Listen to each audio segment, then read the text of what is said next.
Hi everyone, good evening. প্রথমেই বলে দিই আজকে ভিডিওটা একটু অন্যরকম। তো বিপদের বাড়িতে ঢুকতেই ফার্স্টে গুড্ডু আমাকে ওয়েলকাম করলো কত সুন্দর করে।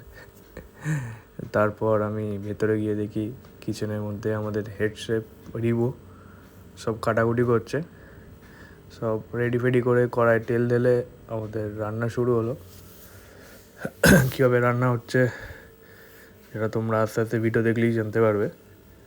তো বেসিক্যালি হলো আজকে আমাদের একটু খাওয়া দাওয়ার প্ল্যান আছে এবং খাওয়াটা আমাদের নিজেদেরই করতে হবে। তাই আমরা ডিসাইড করলাম মাটন কিমা কষা আর রুটি, ওটাই আমরা খাবো।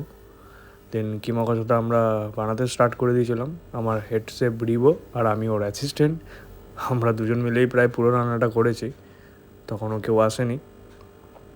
মানে বেসিক্যালি রিবোই সবটা করেছে, শুধু খুন্তি নাড়া কাজটা আমি করেছি। তো রান্না করতে করতে মোটামুটি সবাই আস্তে আস্তে চলে এসেছিলো। তো প্রায় রান্না কমপ্লিট। এই কিমা কষাটা কমপ্লিট করতে প্রায় আমাদের 45 থেকে 50 মিনিট লাগলো। তো কিমা কষাটা ফাইনালি এরকম দেখতে লাগছিলো। তারপর গুড্ডুর সাথে আমি একটু খেললাম এবং খেলতে খেলতেই দেখি আমাদের রুটি চলে আসে এবং তখন আমি রুটি দিয়ে কিমা কষাটা ট্রাই করলাম। এক কথায় জাস্ট অসাধারণ খেতে হয়েছিল।